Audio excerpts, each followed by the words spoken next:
기도해봅시다. 아멘. 오늘 여호수아서가 이제 마지막 결론을 바라보면서 우리가 여호수아서를 마무리 짓게 됩니다. 여호수아서를 보면서 한 가지 더 중요한 것은 이 여호수아서가 성전의 구조로 약간 형태를 이루고 있다는 것을 보게 됩니다. 지금까지는 말씀을 장과 절로 살피면서 전체적인 의미들을 살피면서 말씀을 드리지 못했지만은 이제 끝을 내면서 이 여호수아서가 왜 성전의 구조를 띄고 있는가 하는 것을 말씀을 먼저 드리고 말씀을 또 나누려고 합니다. 이 여호수아서를 자세히 살펴보면은 우리가 지금까지 살펴보았던 것처럼 성전에 들어가서 어떻게 또 봉사하고 섬기고 또 하나님을 만나고 또 죄를 회개하고 하나님 앞에 헌신하는 삶을 살아가는지를 잘 대변해 주고 있거든요. 이것은 나중에 좀 더 이따가 마지막에 설명을 드리겠지만은 이 여호수아 전체가 성전에 들어가는 지금 이제 구약의 제사를 드리는 성전이 아닌 지금 신약의 성전과 같이 우리가 믿음으로 하나님 나라에 들어가는 그런 형태를 적용하면은 우리가 잘 이해할 수 있습니다. 지난 시간에 나에게 있어서 증거물, 기념물을 남기는 삶을 살아보자고 그렇게 한번 한 주간도 그런 증거물이 뭐가 될 건지 어떤 증거물을 남기고 싶은지 그런 것에 대해서 말씀을 드렸습니다. 그런데 여러분이 하나님 앞에 예수 그리스도의 정인된 삶으로서 여러분이 증거물이라고 정인이라고 그렇게 말씀을 드렸잖아요.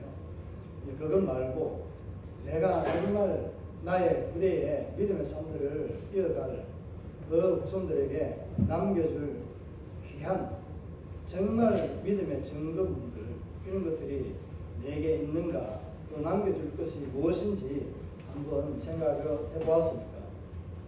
여러분이 남겨줄 만한 좋은 그런 증거물들이 뭐가 있었습니까? 참 정하기는 결정하기는 좀 어렵지만 이런 것들을 좀 생각하면서 우리가 인생을 살면서 그냥 그저 왔다가 남들이 신앙생활 하니까 하고 그냥 또 오늘도 만나는 날이고 또 예배 드리는 날이니까 왔다가 그냥 가고 하는 이런 것보다는 진정 한번 고민하면서 여러분 진지하게 내 인생의 믿음의 삶에 증거물을 어떤 증거물을 남기고 싶은가 하는 것들을 꼭 고민 한번 해보시길 바랍니다. 단순히 그냥 여러분에게 고민하라고 부탁하고 말씀드리는 것 아닙니다. 이런 것들이 우리에게 신앙의 삶에 있어서 힘이 되고 또한 운동력이 되기도 하기 때문에 또 자녀들이 또 후손들이 우리의 열조들의 믿음에 이런 삶들에 대한 증거물들을 보면서 이것을 가지고 자랑스러워하면서 나도 하나님의 자녀가 되어야 되겠다 하는 이런 생각을 하게 될 겁니다.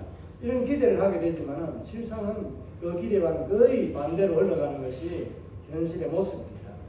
아무리 좋은 신앙을 가졌다 할지라도 다음 시대가 그대로 버튼을 이어받아서 그 신앙을 계승하는 것은 참 현실적으로 어려운 것 같습니다.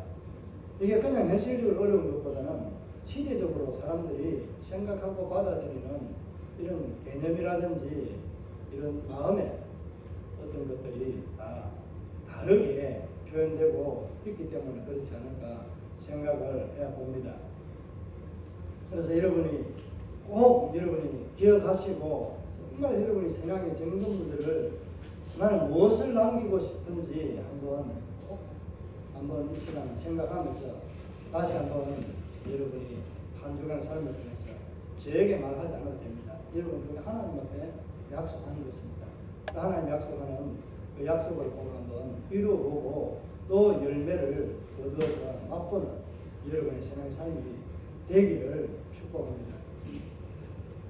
오늘 여호수아서가 주는 요번 두 번째 시간으로 마무리를 하면서 이런 생각을 좀 해보려 합니다. 하나님의 약속은 우리가 말할 때 반드시 이루어진다라고 말합니다.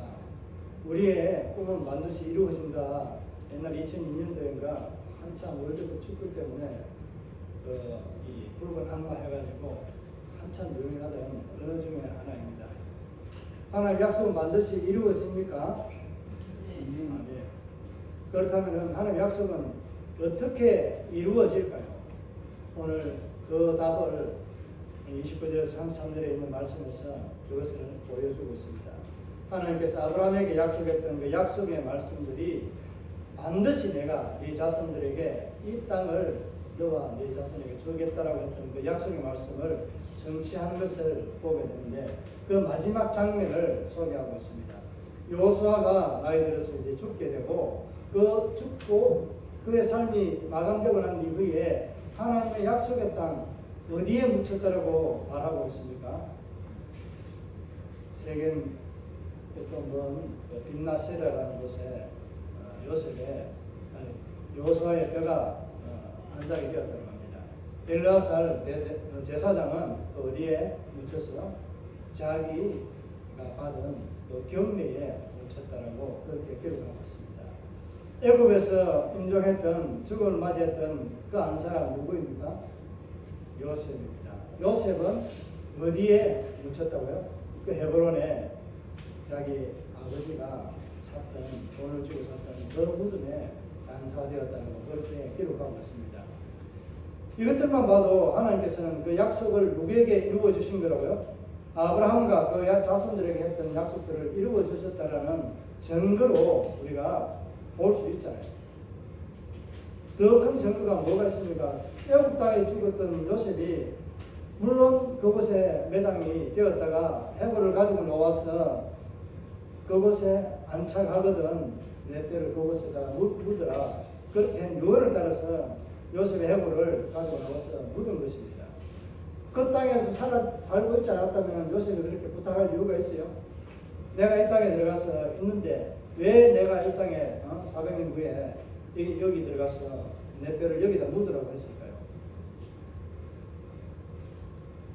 분명한 이 증거로 보여주는 한 사건입니다. 이런 증거물들이 이스라엘에게는 오늘 여호수아가 살아있는 날 동안 또 여호수아가 생존하면서 같이 함께했던 신앙의 삶들을 살았던 장로들과 이스라엘이 그 모습을 본 하나님의 은혜와 역사를 경험했던 사람들이 생존하는 날까지는 하나님의 말씀을 세계 언약 자기들이 마지막으로 약속했던 그 약속의 말씀들을 지키고 살았습니다. 그러니까 여호수아가 죽고 난 이후에 불과 몇 년 안 되어서 이제 정사대 한 90년경에 여호수아가 죽은 것으로 대충 그렇게 기록되어져 있습니다. 그리고 고벨 설교는 그보다도 약 한 10년 전에 했지만 여호수아가 죽고 난 이후에 몇 년이 안 가서 5년, 10년도 채 되지 않아서 그렇게 이스라엘은 대교의 길을 떠나게 됩니다. 그러니까 장로들이 여호수아가 죽고 난 이후에 몇 년 정도 약 살았을까요? 믿음의 그 1세대들이 한 5년에서 10년도 채 안 됩니다. 그 정도의 삶을 사는 동안에 급격하게 하나님을 버리고 떠나는 이스라엘이 되고 맙니다. 저와 여러분의 부모의 신앙이, 여러분의 신앙이 아무리 좋다 해도 여러분 자녀에게 그대로 100%가 전수가 될까요? 안 됩니다. 저도 제 자녀들에게 저는 제가 늦게 하나님을 만나고 경험했지만은 정말 내가 하나님을 진짜 이렇게 만나고 했더라면 내가 이렇게 살지 않았을 건데 하는 생각을 해봅니다. 그러나 제가 만약에 예수를 믿지 않고 살았던 그 시절대로 살았더라면 저는 분명하게 교만해져 예수를 모른다고 지금도 예수의 품에 안기지 못하고 하나님을 찬송하지 못하고 아버지라 부르지 못하는 그런 이방인과 같이 살아가고 있었을 것 같습니다. 왜냐하면 저도 혈기방장하고 좀 꺾이지 않는 그런 사람이거든요. 지금은 많이 중간도 생기고 이렇게 많이 바뀌긴 했습니다. 내가 바뀐 게 아니라 예수가 저를 바뀌게 한 겁니다. 더 바뀌고 낮아지고 바뀌어야 될 모습이 남아있지만 예수가 나를 변화시킬 수 지킨다는 것, 이것은 분명하다는 겁니다. 그래서 제가 예수를 만나고 난 이후에 삶을 보면서 꼭 내 자녀들에게 내가 만나고 목회하는 사람들, 나를 또 좋아하는 사람들에게 들려주고 싶은 이야기들이 예수 잘 믿다가 우리 천국에서 만나자, 이 이야기 하고 싶습니다. 꼭 자주 합니다. 예수 잘 믿자라는 이 말에는 여러 가지 의미들이 많이 포함되어 있습니다. 그냥 단순하게 예수만 잘 믿는 게 아니라 그 삶으로도 보여주고 입술로도 보여주는 그런 마음과 속과 끝이 동일한 삶을 살다가 보자는 겁니다. 그리고 또 세대가 이제 얼마 그렇게 오래 남아있지 않다는 것을 직감하는 제의 직감이 틀릴 수도 있지만 여러 가지 성경에 기록된 정황들을 보면 거리 멀지 않습니다. 많이 남아있지 않는 이 세상, 정말 이 사회적으로나 모든 경제적으로 문화적으로도 피폐하고 뭐가 옳은지 교회 내에서도 세상과 짜가고 세상 것을 가지고 들어와서 그것이 옳다라고 하나님의 방법을 강도리 무시하고 그렇게 교회에서도 받아들이고 있습니다. 이런 시대가 뭐 마지막 때가 아니고 언제이겠습니까? 그래서 여러분의 신앙의 삶이 다음 세대에 100% 전수된다는 거 여러분 기대하지 마시기 바랍니다. 그대로 된다면은 정말 하나님의 정말 좋은 복을 은혜를 누리고 살아가는 복된 가정이 됩니다. 그런 가정이 되기를 주의 이름으로 축복합니다. 여러분의 신앙이 아름다웠던 신앙이 내 좋지 않은 신앙이 전수되는 것이 아니라 나에게는 아름다웠고 좋은 신앙이 자녀들에게 후손들에게 전수되는 아름다운 믿음의 삶이 되기를 주의 이름으로 축복합니다. 하나님의 약속은 반드시 이루어지고 그 약속의 성취는 우리에게 보여주는 증거물들로 오늘 우리가 읽었던 본문의 말씀 가운데 다 기록되어져 있습니다.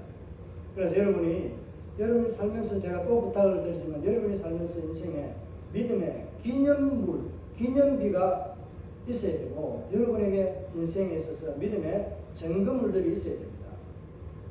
이런 것들을 다르게 말하면 여러분이 믿음으로 살아왔던 그 길에 흔적이 없다면 믿음으로 어떤 삶을 살았는지에 대해서 무엇을 말하겠습니까?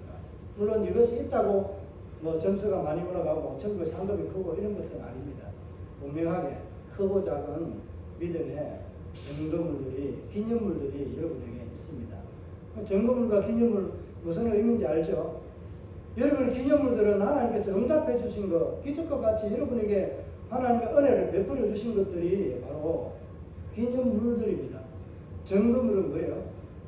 여러분이 그 현장에서 얻었던 거, 쉽게 말하면 대문을 열어주신 하나님, 그게 그 아이가, 자녀가 증거물 아니에요? 믿음의 증거물이잖아요. 하나님 살아계신 역사의 증거물이잖아요. 또 한 증거물이 누구예요? 내가 예수를 믿게 된, 죄인이 내가 예수를 믿게 된 이것이 가장 큰 증거물이잖아요.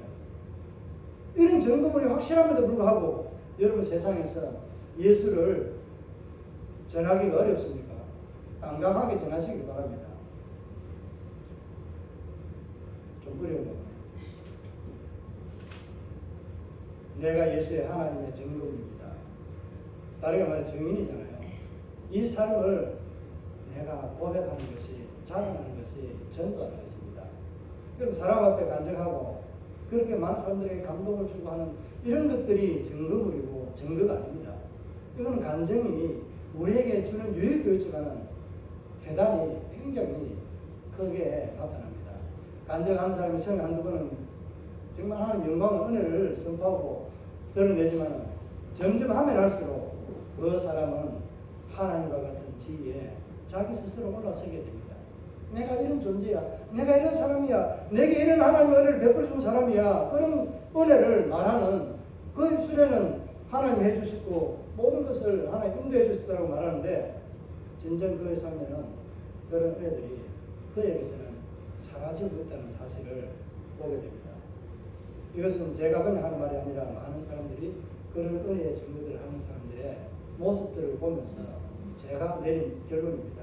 여러분이 보는 개념은 또 다를 수 있습니다. 그렇다고 해서 그 간증하고 경험했던 하나님의 은혜를 처음에 그 사람들을 겸하는 내용이 아닙니다. 여러분들이 하나님의 은혜를 더 삼하고 더 많은 하나님의 역사를 나타내는 도구가 되기를 기대할 뿐입니다. 여러분도 그런 주인공이 되시길 바랍니다. 아멘. 지금 믿음의 감정의 주인공 아닌가요? 하나님의 약속은 성취된 증거가 오늘 본문에 있는 말씀 요셉에게 여호수아가 사는 날 동안에 하나님의 언약의 말씀들을 지켰던 것들, 또 여호수아가 죽고 난 이후에 여호수아가 약속의 땅 가나안 땅에서 묻힌 것, 그 약속을 받고 받지 않았더라면, 그 땅을 받지 않았다면 그 땅에 묻힐 수 있습니까? 자격이 안 되는데, 조건이 안 되는데요. 그러니까 이것이 하나님의 약속에 대한 성취라는 것을 오늘 1차적으로 여호수아서가 주는 교훈의 하나의 한 부분이고, 전체적으로는 지난 시간에 말씀을 드린 것이 실패한 이스라엘을 본받지 말고 어떤 이스라엘을 순종하여 영광의 자리에 오르신 예수 그리스도를 본받는 삶을 살라가는 것이 여호수아 전체의 한 요지의 말씀이라고 하는 것을 지난 시간에 말씀을 드렸습니다. 꼭 여러분은 강조하지만 여러분의 증거물과 그런 기념물들이 많이 풍성하게 여러분의 삶에 일어나기를 다시 한번 부탁하고 축복합니다. 우리가 지난번에 한번 10장과 11장에서 이와 같이라는 단어를 한번 우리가 하면서 외친 적이 있습니다. 이와 같이 순종하였더니 이와 같은 승리를 주셨더라 하는 이 내용을 가지고 우리가 한번 고백했습니다. 지금도 그 내용의 고백이 유효한가요?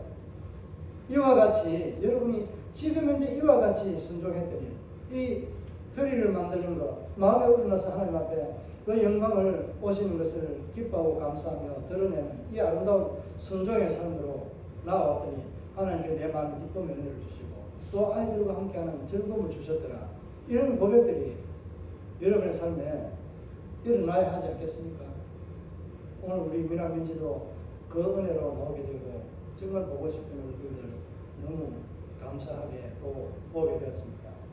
그러니까 이와 같이 고백하고 이와 같이 찬송했더니 이와 같은 은혜를 누렸더라. 이런 삶의 은혜가 여러분의 삶에 평생에 지속되기를 주의 이름 축복합니다. 마지막 이제 여호수아서를 정리하면서 결론적으로 여러분에게 한 번 더 고치시켜 드리는 겁니다.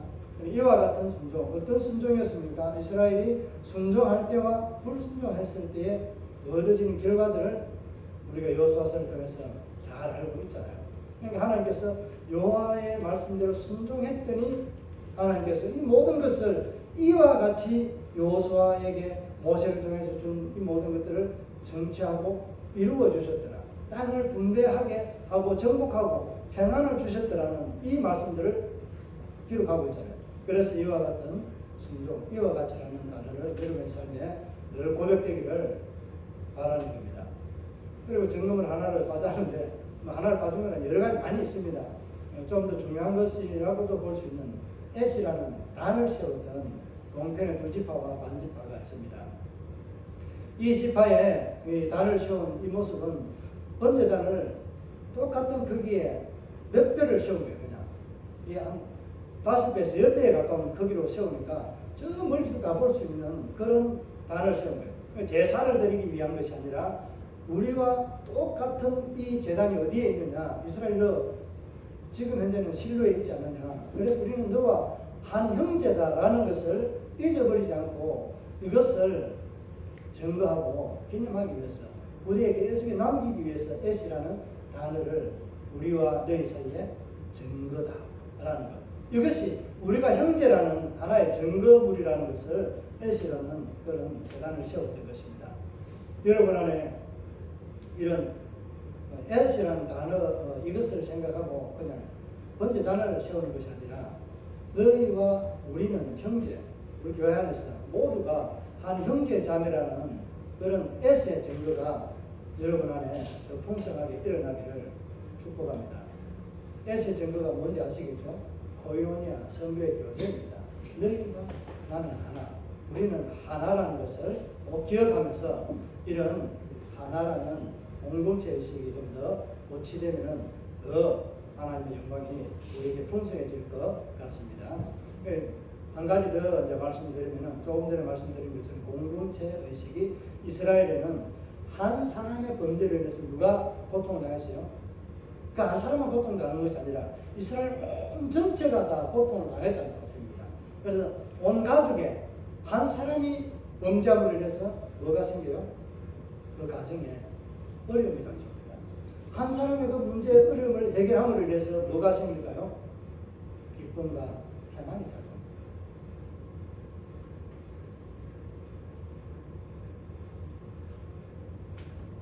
한 사람의 범죄로 말미암아 죄악이 우리 가운데 들어오고 한 사람의 순종으로 말미암아 우리에게 생명이 안겨졌다라고 말씀합니다.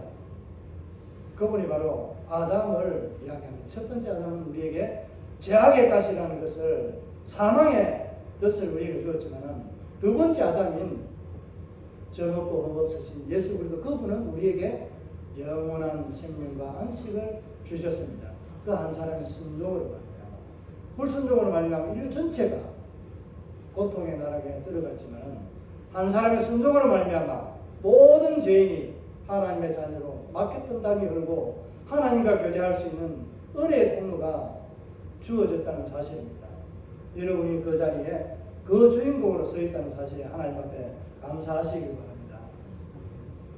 공동체 의식이 굉장히 중요하다는 것을 요소서에서 말씀하고 있습니다. 그리고 이제 이 요소서를 전체적으로 결론을 내리면서 요소서 전체가 이 성막의 구조로 되어져 있다는 것을 아마 여러분 생전 처음 들을 수 있습니다.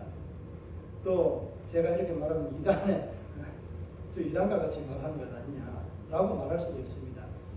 왜 이것을 성전의 구조로 되어 있다고 말하냐면 이것을 보면은 원리가 성막의 구조에서 흡사하게 나타나고 있기 때문에 그렇습니다.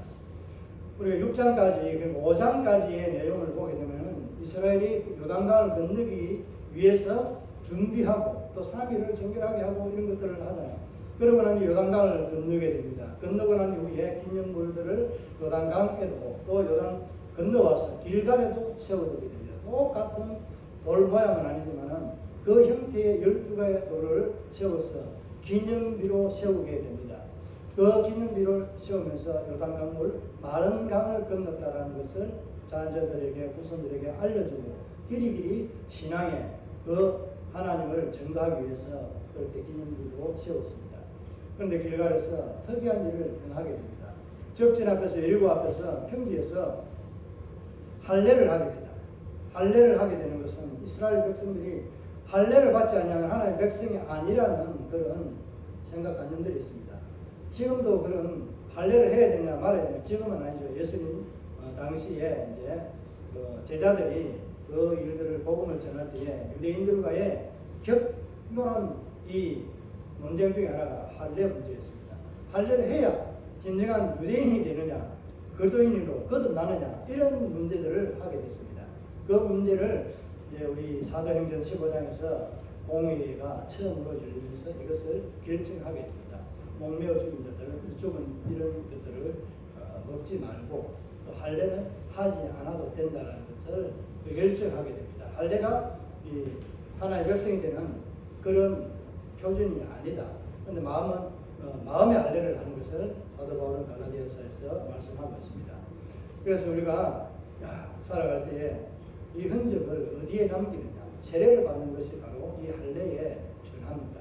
그러니까 할례를 받는 것은 남자들의 표피가 성기 표피에 그 표피를 잘라내고 피가 나오는데 내가 죽는다는 의미를 부모가 이것을 보면서 사실은 이 할례를 하게 되는 의미들이 있습니다.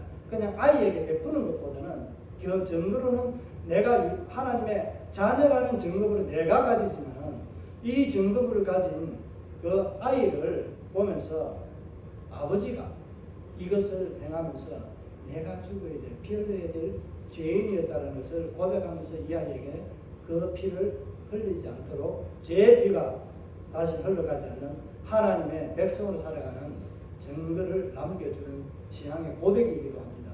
몇 번 말씀드렸습니다.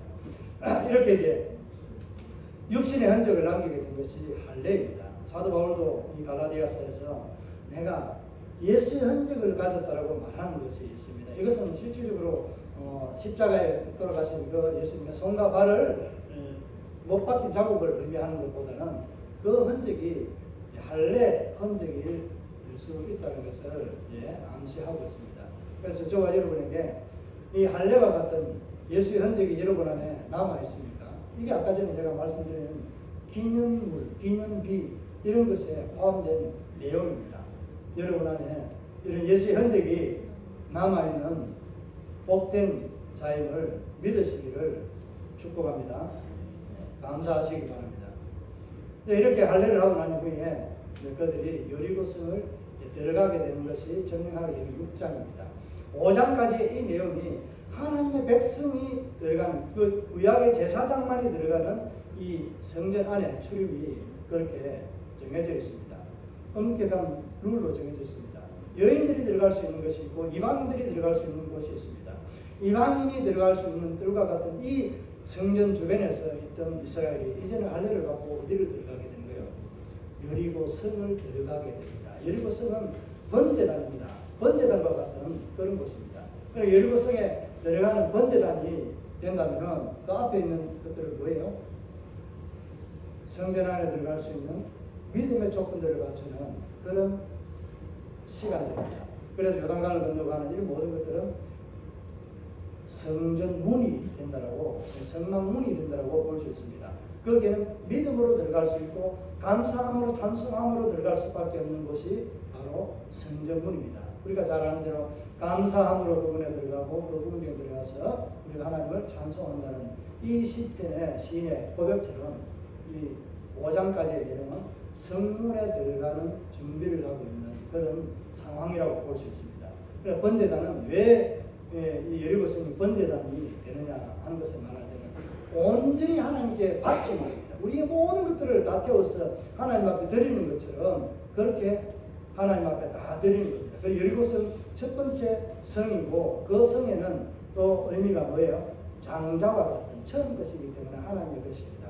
하나님의 것을 하나님께 모든 것을 다 드리는 삶을 살게 된 겁니다. 그래서 이게 여리고성은 번제단이 되고요. 7장에서 이제 아간이 실패한 이 거울을 보면서 아이성을 보면서 무엇을 하게 되는 거예요?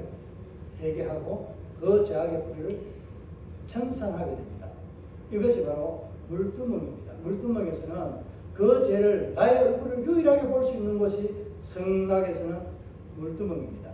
물두멍에서 손을 씻고 발을 씻고 정결하게 하는 이 정결 의식도 있지만 유일하게 나의 모습을 죄성을 볼 수 있는 것이 물두멍이기 때문에 그 아간의 범죄로 인해서 일어났던 그 죄성을 보는 것이 바로 물두멍이 될 수 있습니다.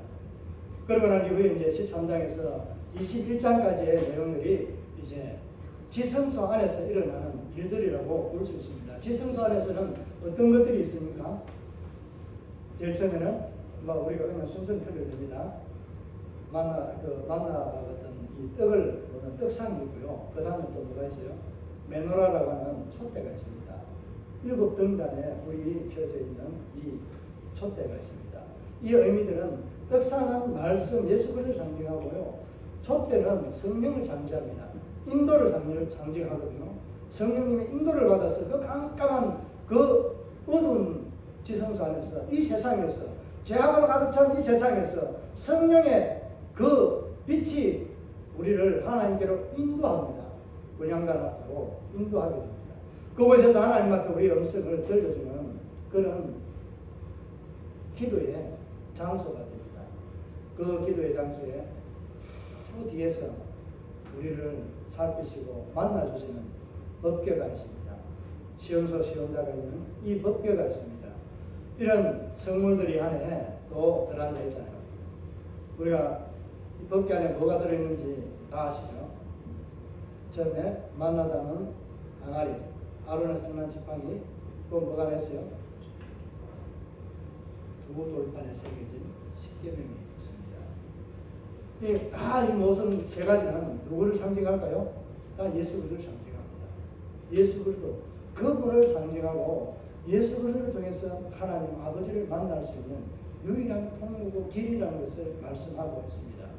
그래서 지성소 안에 들어가는 것은 이 13장에서 21장 안에 있는 이 내용들을 보면은 말씀은 그럼 어디에 있습니까?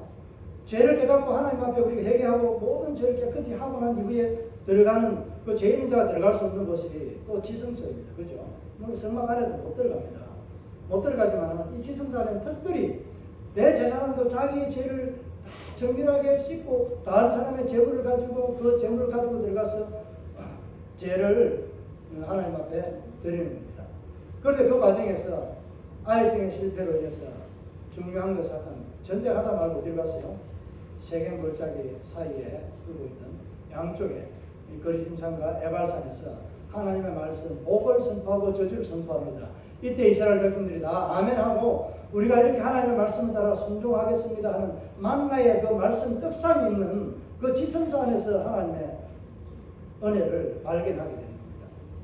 그리고 난 후에 성령의 인도를 따라서 그들이 다시 길갈로 왔다가 하나님의 인도를 받아서 이스라엘과 또 이 남부군과 또 중앙 또 북연합군들을 하나님의 인도를 따라서 그렇게 다 승리로 얻게 됩니다. 이런 것들이 이 과정이 바로 예수 그리스도 말씀이 중요하다는 예수 그리스도 그분이 중요하다는 것을 깨닫게 되고 그 지성소 안에서 성령의 인도하신 하나님 아버지의 인도를 받는 우리들의 삶이 바로 승리의 영광을 따라가는 길이라는 것을 경험하게 됩니다.